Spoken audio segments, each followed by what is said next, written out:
और मनोहर लाल जी जीत गए हैं, केंद्रीय मंत्री हैं इस वक्त। और हरियाणा के पूर्व मुख्यमंत्री हैं। पार्लियामेंट में माननीय प्रधानमंत्री जी जब भाषण दे रहे थे कुछ दिन पहले, तो ना खर्ची ना पर्ची का जिक्र कर रहे थे। ये उनका ही वाला नरेटिव है।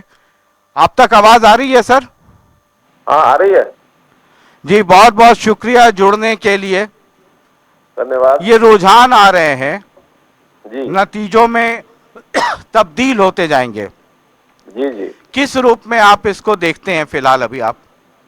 हाँ, देखिए, एकदम स्वीप है हरियाणा में।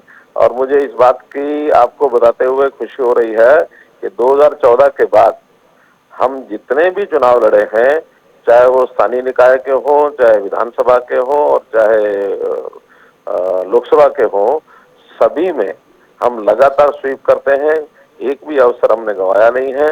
और उस क्रम में मैं समझता हूँ अभी तक 3 जैसे हमारे चुनाव विधानसभा के हो चुके हैं, 3 लोकसभा के हो चुके हैं, और शायद 3-3 ही स्थानीय निकाय ग्रामीण और शहरी हो चुके हैं। हर एक में आगे बढ़ रहे हैं। और मैं इस जीत की बहुत बहुत बधाई देता हूँ, हरियाणा के लोगों का धन्यवाद करता हूँ। और हमारे जो कार्यकर्ता है भारतीय जनता पार्टी के, उनको भी बहुत बहुत सराहना करता हूँ कि उन्होंने एकजुट होकर के और चुनाव लड़े हैं। और देखिए, नगर निगम का जहाँ तक विषय है, 10 नगर निगम पहले थे, जिनमें से 9 पर अब चुनाव हो रहे हैं। एक पंचकूला, उसकी टर्म अभी चल रही है पिछली, 9 के 9 में और भारतीय जनता पार्टी लीड कर रही है। मानेसर चूंकि नया नगर निगम बना है, पहली बार वह चुनाव हो रहा है, और उसमें भी अभी 3 राउंड अभी हुए हैं। 3 राउंड के बाद 3 राउंड और बचे हैं। और मैं आपको बहुत ही गारंटी से कह सकता हूं कि छठे राउंड में, आखिरी राउंड में भारतीय जनता पार्टी की ही जीत होगी। वहां सभी 10 के 10 नगर निगम हम जीतेंगे। जहां तक नगर परिषद का विषय है, पांचों ही नगर निगम ये हम आगे बढ़ रहे हैं, जीत रहे हैं। 4 के रिजल्ट तो आप भी दिखा रहे हैं। और 5वां जो नगर निगम है थानेसर, वहां अभी जी नगर निगम के चेयरमैन की गिनती शुरू नहीं हुई है, केवल पार्षदों की गिनती हुई है। और पार्षदों में 22 में से 19 पार्षद हम वहां जीत चुके हैं। इसलिए शशि जी, हम भारतीय जनता पार्टी के नाते से बहुत आगे अपनी जीत को आगे बढ़ा रहे हैं, और ये क्रम लगातार आगे जारी रहेगा। और तीसरा वाला उसका जिक्र आप नहीं कर रहे हैं, जहां पर हाँ 23 है और आप मुझे 6 पता पर हैं। मुझे बाकी मुझे इंडिपेंडेंट ने पता है बीजेपी कि की हालत खराब की हुई है। मुझे पता है कि आप वो प्रश्न पूछेंगे। देखिए, जहां तक नगर पालिका का विषय होता है, नगर पालिका के चुनाव अपने आप में वोटों की संख्या ये बहुत कम होती है। वार्डों में भी 300-500 के वार्ड होते हैं। कुल मिला के नगर नगर पालिका के चेयरमैन के लिए भी 10,000, 8,000, 7,000 वोट होते हैं। और वहां भारतीय जनता पार्टी का सब जगह स्थान ऐसा है कि कई कई लोग चुनाव के लिए तैयार हैं। हमने इस बार वहीं के स्थानीय लोगों पर छोड़ा था कि आप सहमति से यदि एक को चुनाव लड़ा सकते हैं, तो आप सहमति से सिंबल लीजिए। अगर आपकी सहमति नहीं बनती है, तो इधर भी अपना है, उधर भी अपना है, आपस में मानो पार्टी के साथ किसी का विरोध ना हो, आप आपस में फैसला कर लीजिए, बिना सिंबल के लड़ना, बिना सिंबल के लड़िए। तो स्थानीय तौर पर उन्होंने फैसला जो दिया, वैसा ही पार्टी ने सिंबल दिया। हमने अभी 23 में से शायद 12 या 13 जो है सिंबल दिए हैं। बाकी सब एक प्रकार से निर्दलीय इस नाते चुनाव लड़ रहे हैं। लेकिन निर्दलीय में भी प्राय इधर उधर सब जगह 17 भारतीय जनता पार्टी के लोग हैं। बहुत सहमति से, एक आपस में अच्छे मन से वो चुनाव लड़ रहे हैं। इसलिए बहुत छोटे चुनाव होने के कारण से हमने रिस्क नहीं लिया है। आप देख रहे हैं कि जैसे हमने 13 में से 6 सिंबल वाले लोग आगे हैं, और बाकी जगह जो आप बता रहे हैं कि शायद 14 लोग जो है, जो निर्दलीय जिनको कह रहे हैं, वो आगे हैं। उनमें भी सब जगह भारतीय जनता पार्टी के कार्यकर्ता है। कोई भी दूसरे दल का कार्यकर्ता कहीं आगे नहीं है। इसलिए जो जीतेंगे सो हमारे होंगे।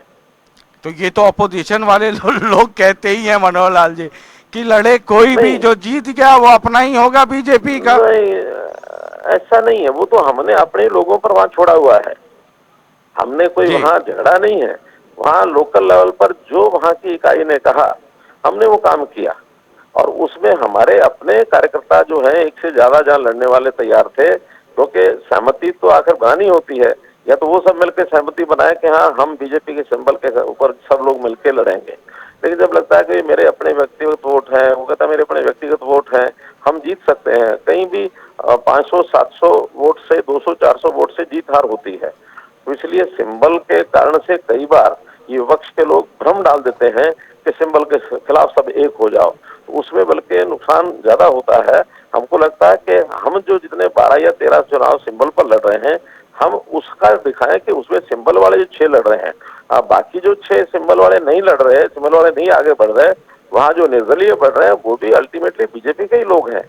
अब कहीं पहचान करने में हो सकता है हमें से चूक हो गई होगी कि जीतने वाले के बजाय हम नंबर 2 पर जो था, वहाँ अनुमान लगाना बड़ा कठिन होता है। थोड़े वोट जब होते हैं, ज्यादा वोट होते हैं, उसका अनुमान बहुत आसान हो जाता है कि यहाँ हम अपने सिंबल पर अपने कैंडिडेट को अच्छे प्रकार से जिता पाएंगे। जहाँ अंतर ही 200-400 का है, तो ये तो अनुमान से ही सिंबल दिया जाता है। इसलिए वहाँ कोई ऐसी बड़ी बात नहीं है कि हम कोई हार रहे हैं, वहाँ भी हमारे लोग जीत रहे हैं, और जहाँ सिंबल दिया हुआ वो भी जीत रहे हैं। इसलिए सब जगह, नगर पालिका हो, नगर निगम हो, नगर परिषद हो, सब चेयरमैन हमारे जीत रहे हैं। थोड़ी देर में वार्डों के भी रिजल्ट हमको मिलने वाले हैं। जैसा मैंने कुरुक्षेत्र का, थानेसर का बताया, 22 में से जी 19 जो पार्षद हैं वो बीजेपी के जीत चुके हैं।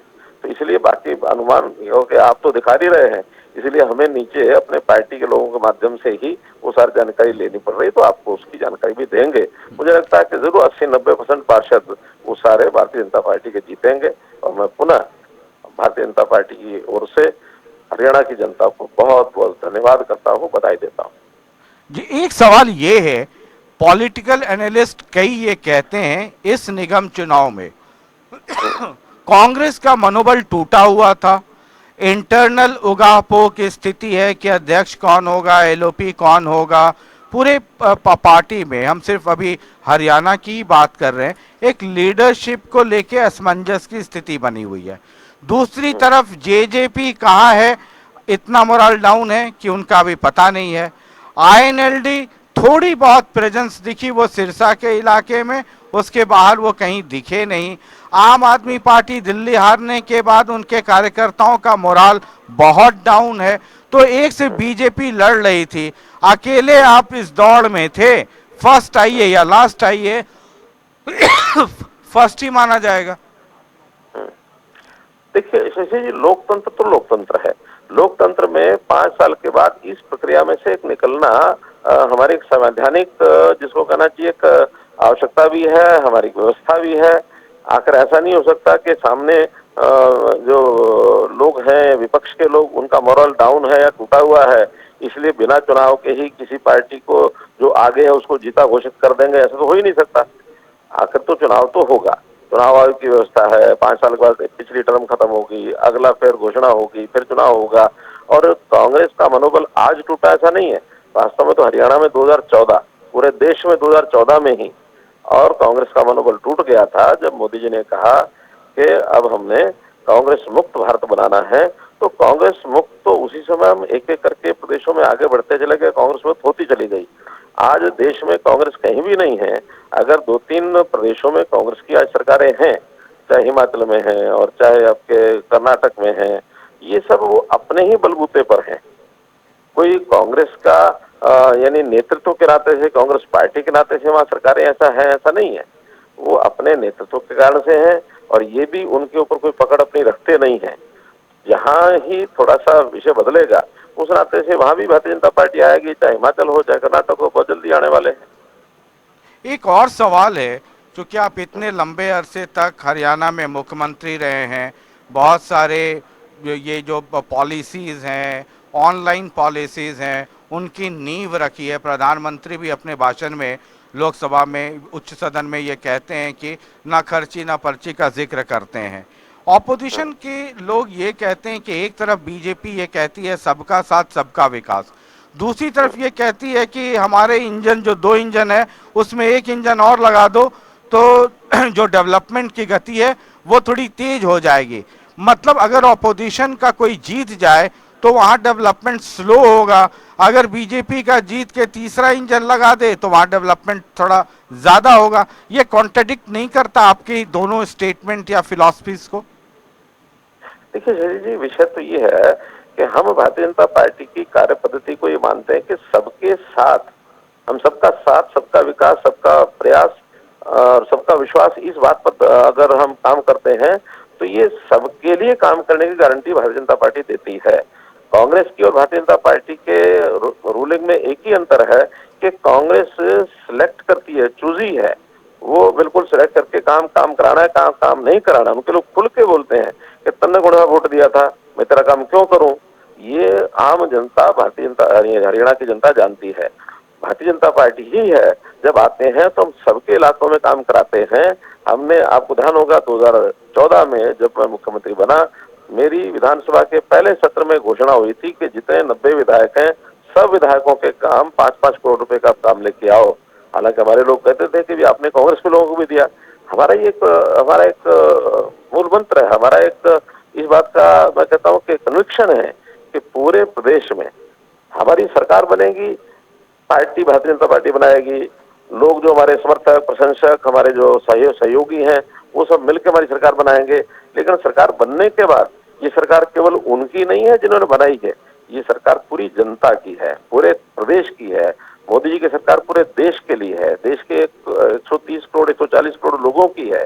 तो हम जब काम करते हैं तो सबके लिए करते हैं। इसलिए हम जनता को बताते हैं, हमें जिताएंगे तो हम सबके लिए काम करेंगे, और किसी को जिताएंगे तो वो केवल अपना अपना काम करेंगे, दूसरों का नहीं करेंगे। कांग्रेस की भूमिका हमेशा रही है, मैं, मेरा घर, मेरा परिवार, यहीं तक सीमित रहे।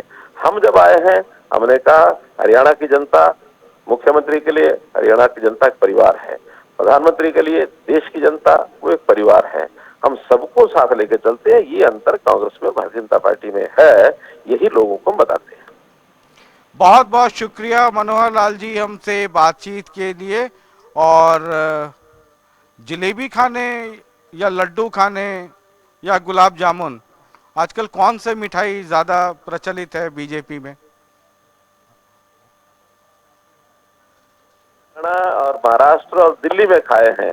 अब तो हरियाणा का जो नगर निगम का, नगर पालिका का, नगर परिषद का चुनाव है, इसमें तो हम खाएंगे ही। हमारी अगली तैयारी है कि ये लड्डू है, जलेबी, हम बिहार में भी जाके खाएंगे।